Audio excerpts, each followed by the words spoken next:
예수님이 차려주신 아침 밥상 이렇게 했습니다. 아침 밥상, 여러분들 기억에 여러분들의 아침 밥상은 주로 누가 차려줬습니까? 뭐 독립해서 생활을 할 때는 자기가 자기 차려 먹겠지만 대부분 뭐 안 먹는 경우도 있고요.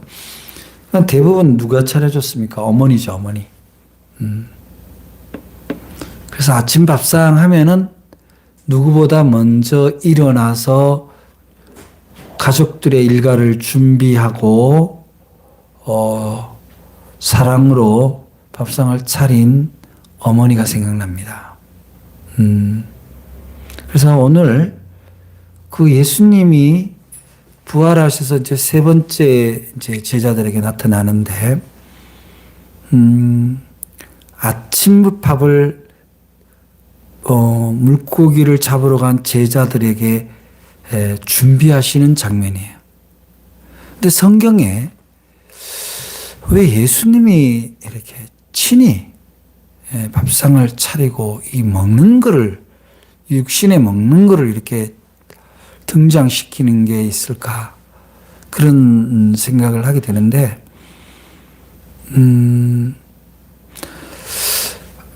저는 그런 생각을 합니다.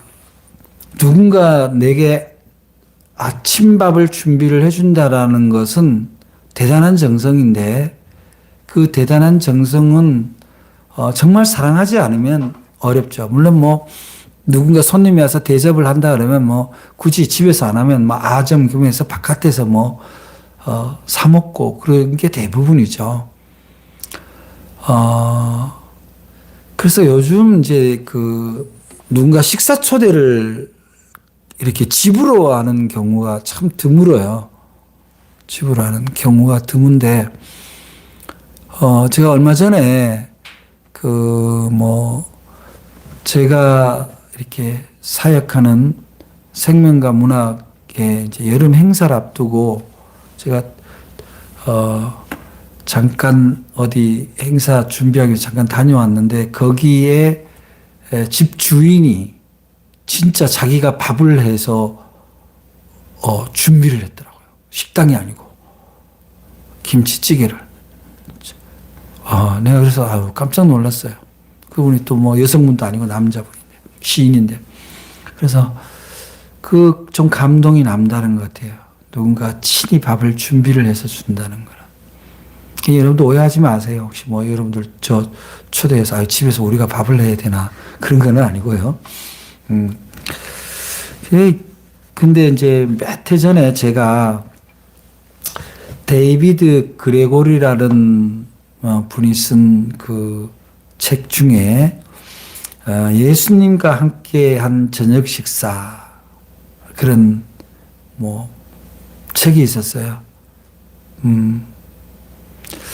예수님과 함께 한 저녁 식사. 그래서 저는 뭐 이걸 읽은 것이 기억이 나서 제목을 예수님이 차려준 아침 밥상 이렇게로 이제 바꿔봤는데, 거기 이제 책 내용이 어떤 내용이냐면은, 이제 그 책의 이제 주인공이 이제 그 예수님에게 초대를 받아서 같이 식사를 하면서 대화를 하는 장면이 나와요. 그 대화를 할 때 이제 이 작가죠. 작가가 그 책 속에 화자를 하나 등장을 해서 자기가 궁금한 거를 예수님한테 물어보는 거, 예수님이 대답하는 거예요.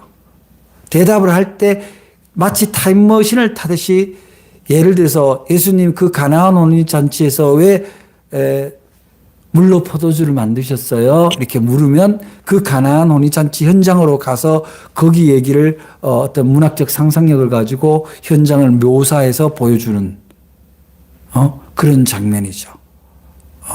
그래서 그렇게 이제 자기가 궁금한 거를 물어보면 예수님이 대답하면서 그 당시 상황을 이렇게 현장을 문학적 상상력을 통해서 묘사해서 좀 더 이해하기 좋도록 이제 예수님을 빌어서 이 작가가 깨달은 거를 이제 독자들한테 전하는 거예요. 그게 진짜 예수님이 말씀했다라고 보기는 어렵지만, 적어도 우리가 그 사람이 믿음 있는 사람이라면 어떻게 생각하실까요? 성령의 감동으로 깨달음을 우리들에게 전해줬던 그런 거죠. 그런데 그 대화 방식에 이제 식탁에서 이루어졌다라는 것에 저는 굉장히 아주 신선한 발상이다 이런 생각이 들고, 저도 제 시에도 보면은 예수님과 대화를 주고받듯이 쓴 시들이 있습니다. 그런 시들이 한 서너 편 있는데, 그런데 이제 저는 이제 문득 데이비드 그레고리의 그 예수님과 함께한 저녁 식사라는 그런 그 책이 떠오르긴 했지만, 그 두 가지 생각이 들었습니다. 하나는 요즘 함께 식사하며 대화하는 것이 얼마나 있는가, 그런 생각을 좀 하게 돼요. 가족들이든 성도들이든 또 동무들이든. 이제 요즘 흔히 하는 말로 혼밥, 혼술, 심지어 혼곡. 혼곡은 혼자 노래방에 가서 코인 노래방에 돈 넣고 혼자 노래 부르잖아요. 저도 운동하다가 어디 코인 노래방 하나 있길래 들어가서 한번 불러본 적 있어요. 혼자. 걱정 말아요, 그대.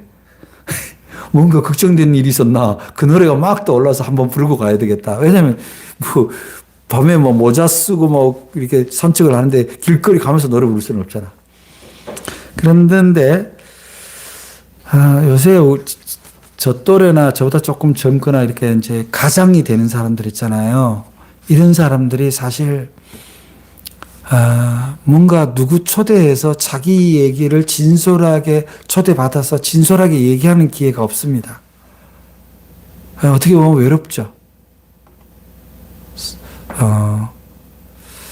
우리가 참 누구에게 사랑을 보여준다라는 거는 그렇게 복잡하고 대단한 일은 아닌 것 같아요. 함께 식탁을 나누며 그의 이야기를 들어주는 거예요.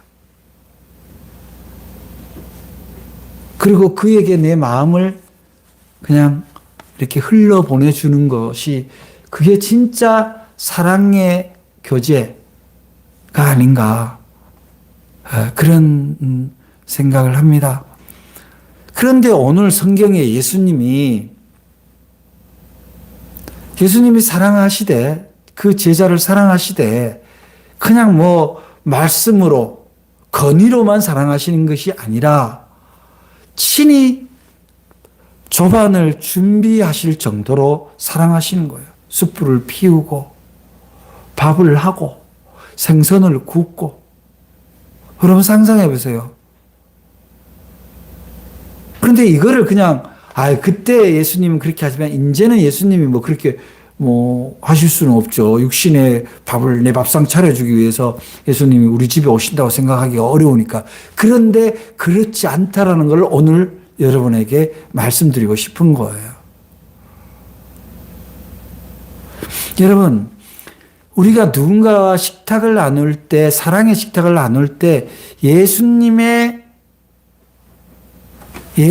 여기에 함께 계시다면, 이 밥상에 차려진 음식들이 쌀, 채소, 생선, 이런 것들이 다 생명이잖아요. 이것을 예수님이 친히 우리에게 주신 은혜고 선물이라면, 그리고 그분이 우리 앞에 계시다면, 우리가 예수님 앞에 계시는데 함께 식탁을 나누는데 막 부부간에 싸움하고 서로 찌르는 말하고 자식들 혼내고 그런 말 하기가 어렵겠죠.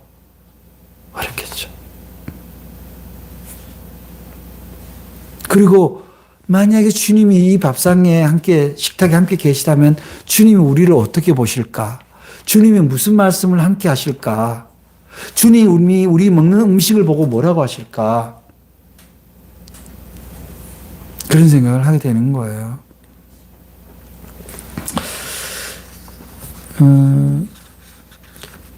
그런 생각을 하면서 여러분들이 앞으로 주님이 성만찬 제정사에서 먹을 때마다 마실 때마다 나를 기억하여라는 말을 우리가 어떻게 바꾸어서 이해되냐면은 먹을 때마다 마실 때마다 내가 너와 함께 있다. 내가 너희와 함께 있다. 내가 너희에게 준비한 거야.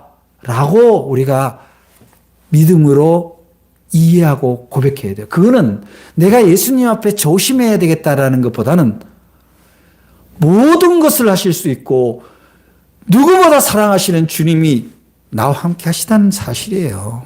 나의 밥상에 주님이 계시다는 사실이에요. 나의 밥상에 독이 있을 수가 없다라는 사실입니다. 주님이 갈릴리 디베라 바닷가에 다시 오셨는데 여러분 뭔가 기시감이 있지 않아요? 예수님의 제자들이 물고기를 잡으러 가고 고기 안 잡히고 예수님이 바닷가 물가로 오고 그죠? 근데 예수님이 뭐 물고기 안 잡을 때 오실 수도 있었잖아. 그죠? 집에 있을 때 오실 수도 있는 거고 저녁에 오실 수도 있고 대부분의 고기를 밤에 잡나 봐요. 예수님이 기다린다라는 것, 밥상을 차리고 기다린다라는 것, 그만큼 친근감 있는 사랑이 어디 있을까요? 근데 거기에 왔어요.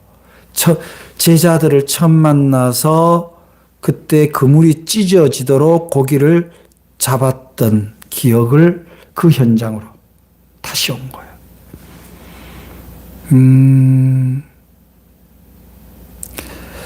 우리가 누군가하고 애틋한 사랑을 했던 그 자리로 돌아간다라는 것, 그것을 기억한다라는 것, 그걸 기억해 준다라는 건 어떤 의미인가요? 우리 흔히 하는 말로 초심을 찾는 거죠. 처음으로 돌아가는 마음.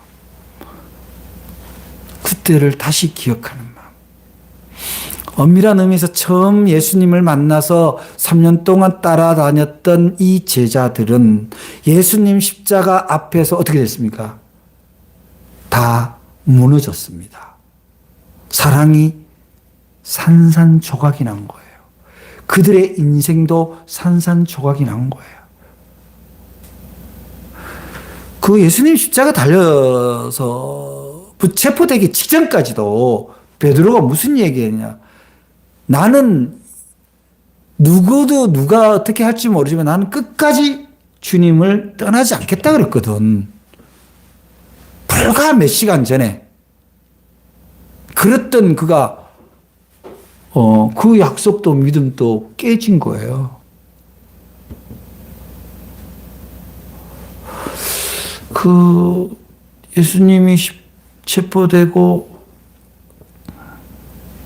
십자가에 달려서 돌아가시는 날 새벽에 닭이 3번 울 때 베드로가 통곡을 했다고 그러는데 왜 통곡했을까 생각하면요. 자기 연약함에 대해서도 있지만 예수님을 배신한 자신에 대한 그 탄식이 있지만 뭐냐면 그런 실패라는 거예요. 실패. 내가 주님에게 약속한 것, 주님이 내게 주신 사랑에 대해서 나는 지키지 못했다는 그 실패감입니다.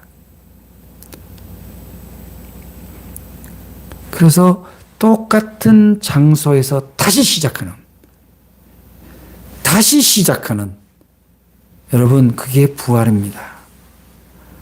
우리 인생은요 아무리 열심히 살고 아무리 열심히 해도요 내 의지만 갖고 가면은 실패할 때가 있습니다. 무너질 때가 있어요.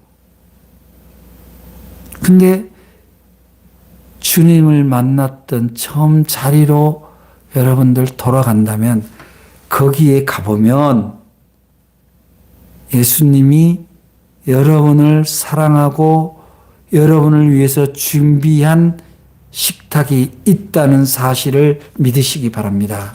그래서 우리는 예수를 믿는 거예요. 끈끈이 성공하고 끈끈이 부흥하고 모든 것이 잘 되기 때문에 예수님을 믿는 것이 아닙니다. 실패했을 때 돌아갈 수 있는 곳이 있다는 것. 우리가 믿는 부활의 신앙이 죽어서 다시 육신과 함께 주님과 함께 부활한다라는 그런 아직 도래하지 않는 그런 소망도 있지만 실제 부활의 소망은 뭡니까? 죽음 같았던 나의 자리에 실패했던 내 인생에 믿음마저 죽었던 그 자리에서 다시 시작할 수 있다는 거예요. 어떻게 하면? 주님을 처음 만났던 데를 기억하면, 주님이 차려주신 밥상에 가기만 하면, 초대에 응하기만 하면 우리는 다시 출발할 수 있습니다.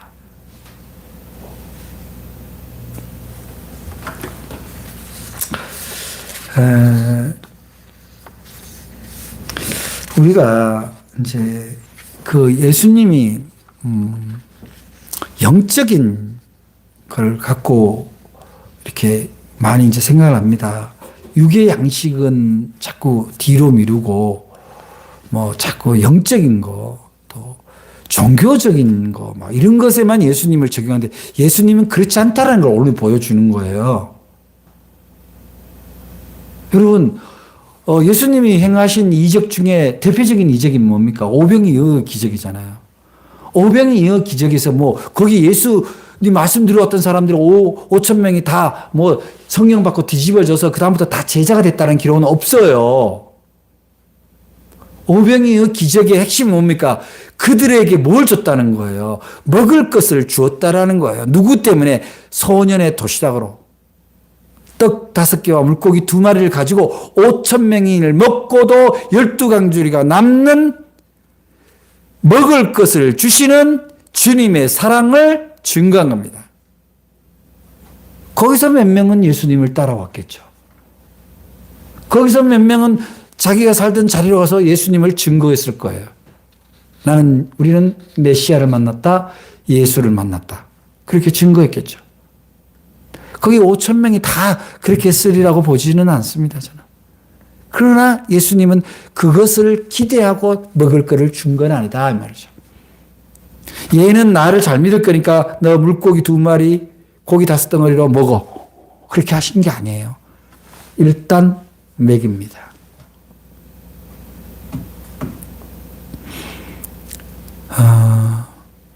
거기에서 우리가 발견하는 것은 뭐예요?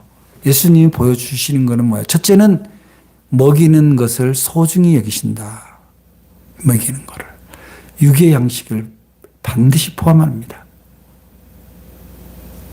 그 다음에 이제 예수님이 부활해서 이제 엠마오로 갈 때 그 제자 둘이가 막 예수님 십자가에 달린 거 비탄해 하면서 슬퍼하면서 막 가잖아요. 갈 때 예수님 옆에 가서 무슨 일이냐 묻고 그 두 제자가 예수님 십자가 달린 얘기를 마치 예수님인지도 모르고 막 얘기를 해요. 당신 그런 얘기 못 들었냐 그러면서.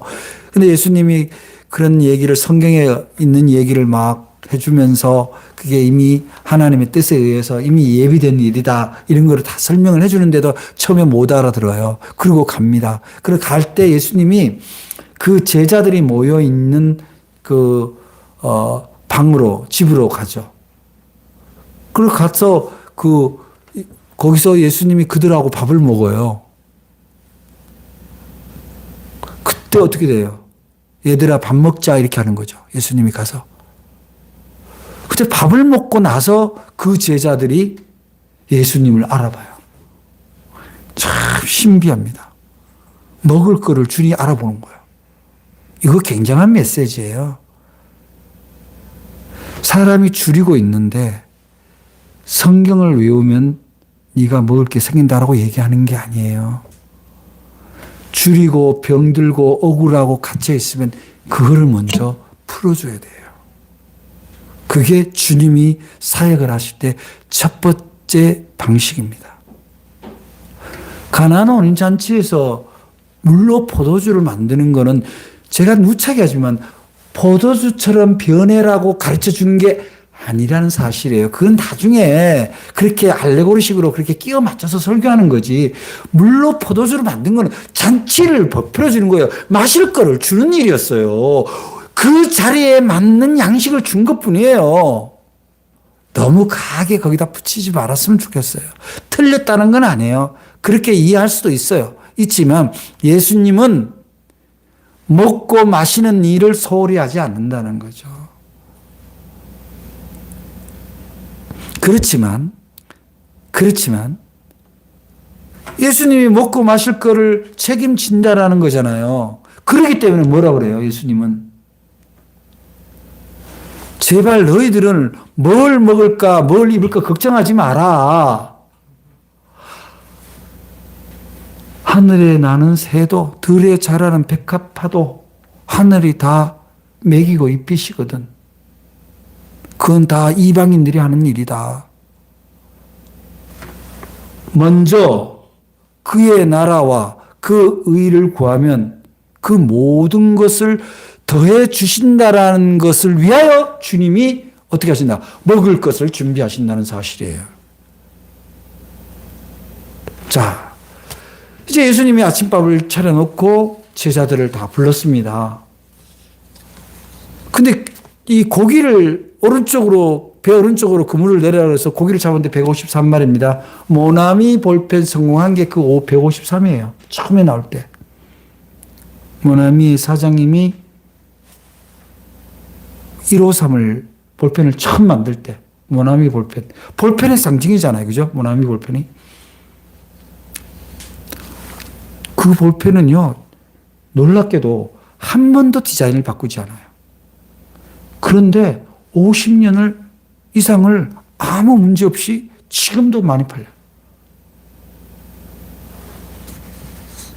153의 상징이 그런 얘기예요.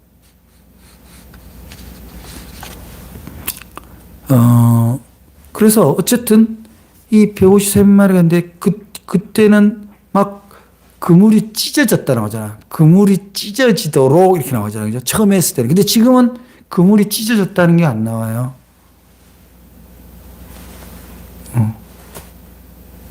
다 걷어들인 거죠. 여기 그 당시에 이 디베라 그 호수 바닷가에서 잡은 고기는 요즘으로 보면 이제 고기 크기가 방어 크기만 해. 한 이만해. 참치보다는 작고 방어 크기만 한데 그게 153마리면 엄청나게 많은 거예요. 한 개가 한 2개만 한 박스가 되는 거니까.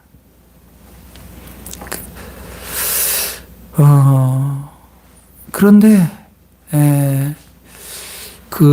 여기 장면에 보니까 베드로가 이제 먼저 있던 제자들이 주님이시다라고 얘기하니까 베드로가 어떻게 한다고 그랬어요? 이제 바닷가 일을 하면 이제 윗옷을 벗고 막 일을 하다가 주님이 옷을 입고 바다에 뛰어들었다. 그런데 뛰어들었다는 것은 주님이 두려워서 무서워서 뛰어들었다기보다는 그 주님을 사모하고 그리움에 사무쳤기 때문에 빨리 만나야 된다. 라는 아마 그 격정의 표현인 것으로 저는 그렇게 봅니다. 그런데 이제 우리가 오늘 이 장면에서 우리가 깨달아야 되는 거는 이해해야 될 거는 뭐냐면은 주님이 오늘도 내일도 여러분의 아침을 준비하실 거예요. 여러분의 아침을 준비한다라는 것은 주님은 언제나 변함없이 사랑하신다는 거예요. 중요한 것은 뭐예요? 주님이 차려놓은 밥상에 있냐는 겁니다. 그분이 주는 조반을 먹냐는 거예요.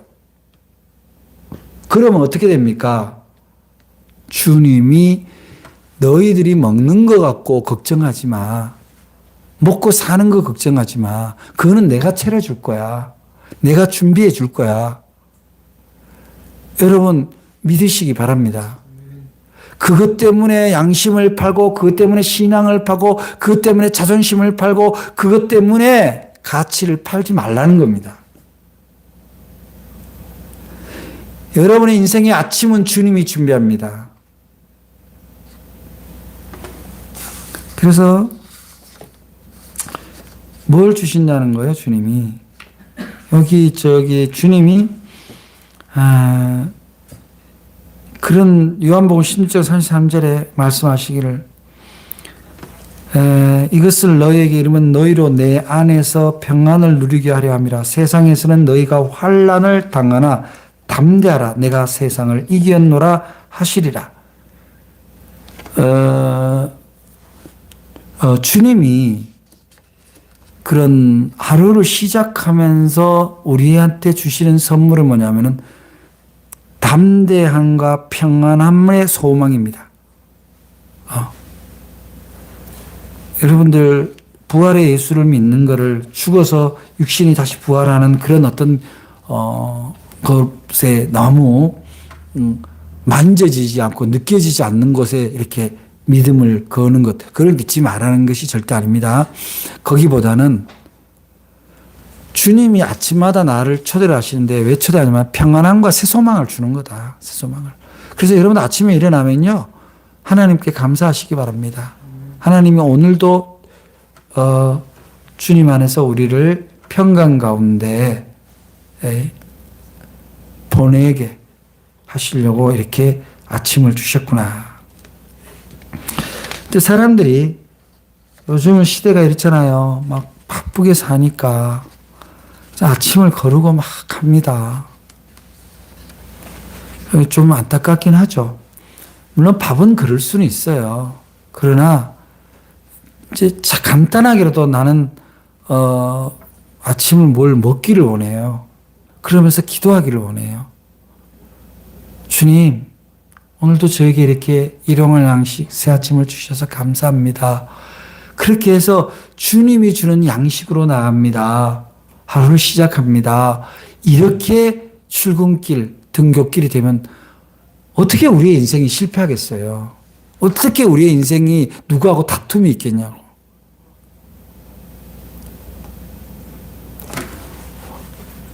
베드로가 실패의 기억을 갖고 있는 것은 무엇 때문이에요?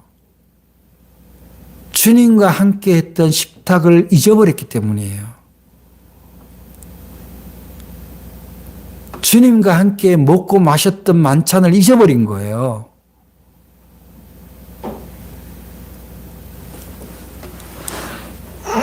진정한 성만찬은요, 끼니 때마다 주님을 기억하는 거예요.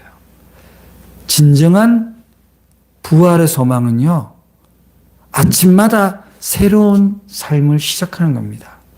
새로운 소망을 주님 앞에 얘기하는 거예요. 그런데 주님이 다른 거는 부탁하지 않아요. 너만 먹지 말고, 너만 평화롭지 말고, 내가 네 눈에는 안 보이지만 내가 찾는 양들이 있어. 양들은 눈이 어둡기 때문에 아직도 나에게 못 오고 있어. 내 밥상에 오지 않고 있어. 그들을 찾아서 먹이라. 함께 먹으라는 것이 주님의 부탁입니다. 부활의 주님이 우리에게 부탁한 거예요. 여러분들은 언제까지 부활의 예수님을 믿으면서 죽음 후에 나중에 흙으로 됐던 내 육신이 몸으로 주님과 함께 부활하는 소망에만 걸 거예요? 언제까지 내가 사는 땅에서는 부활의 소망이 안 일어나도록 할 거예요? 부활의 소망은 뭡니까? 예수님의 소원을 함께, 예수님의 부탁을 함께 나누는 일입니다. 그게 뭡니까? 네가 나를 사랑하느냐? 그랬을 때 주님이, 내가 주님을 사랑하는 것을 주님이 아시나이다. 그럼 어떻게 하는 거예요? 내 양을 치라.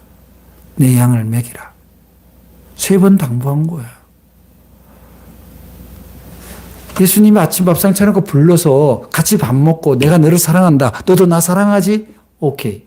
그러면 니만 사랑하지 말고, 니만 나를 사랑하지 말고, 내 사랑을 너만 누리지 말고, 너만 먹지 말고, 네가 먹을 건 내가 책임져 줄게. 같이 해. 네가 해줄 수 있는 거는 그거밖에 없어. 물론 선교사는 오지에 가서 그 일을 해야 됩니다. 선교사로 부름을 받았기 때문에. 그런데 여러분은 여러분의 삶의 현장이 선교지예요. 여러분의 가족이 선교지입니다. 여러분이 가서 해야 될 일은 바로 나는 예수 그리스도 말미암아 아침을 맛있게 먹고 힘 든든히 얻어서 왔으니 너도 우리 주님의 식탁에 와라. 그래서 주님이 주는 밥상을 나눠. 그럼 네 인생이 달라질 거야. 힘이 날 거야. 소망이 생길 거야. 평안이 올 거야. 아멘 하시기 바랍니다. 그게 부활의 소망입니다. 나도 다시 살아나야 되지만 나하고 가까이 있는 동료, 이웃, 친지, 가족도 살아나야 될 거 아니에요. 그것이 주님이 아침 밥상을 차려놓고 제자들을 부르는 일입니다. 주님이 친히 밥상을 준비한 밥을 하고 생선을 구워서 먹인 이유입니다. 여러분이 예수 그리스도의 은혜를 입었다면 잊지 마시기 바랍니다. 베드로에게 부탁한 것이 베드로만의 사명이 아니에요. 여러분들이 주어진 생명의 시간이 아침에 일어났을 때 주님이 여러분에게 생명의 시간을 주었다면 여러분에게 주어진 음식이 여러분이 아침 밥상에 어느 하나 것도 여러분이 직접 할 수 있는 일이 얼마나 됩니까? 다 주님이 섭리 가운데서 돕는 손길을 통해서 협력해서 내 밥상에 온 거예요. 감사하다면 주님의 밥상을 나누시기를 바랍니다. 그래서 그 이른바 기시감, 데자뷰가 있는 장소에서 제자들에게 밥상을 차리고 부탁을 하신 것은 뭐예요? 자, 너희들이 내가 십자가에 달릴 때까지 실패한 거 오케이. 괜찮아. 실패한 거 용서할게. 이제부터 성공은 밥은 내가 책임질 테니 내가 부탁한 내가 찾는 양들 그들과 함께 나눠. 그들과 함께 내가 준 밥을 나누고 내가 준 사랑을 나눠. 그들도 나를 알아서 나의 밥상에 오도록 해. 그러면 그들이 지금까지 살았던 소망의 방식과 전혀 다른 새로운 소망이 얻게 될 거야. 그게 부활의 신앙이야. 여러분들의 삶 가운데서 여러분의 가족 가운데서 이러한 부활의 신앙이 아침마다 주님과 함께 소생하게 되기를 간절히 축복합니다.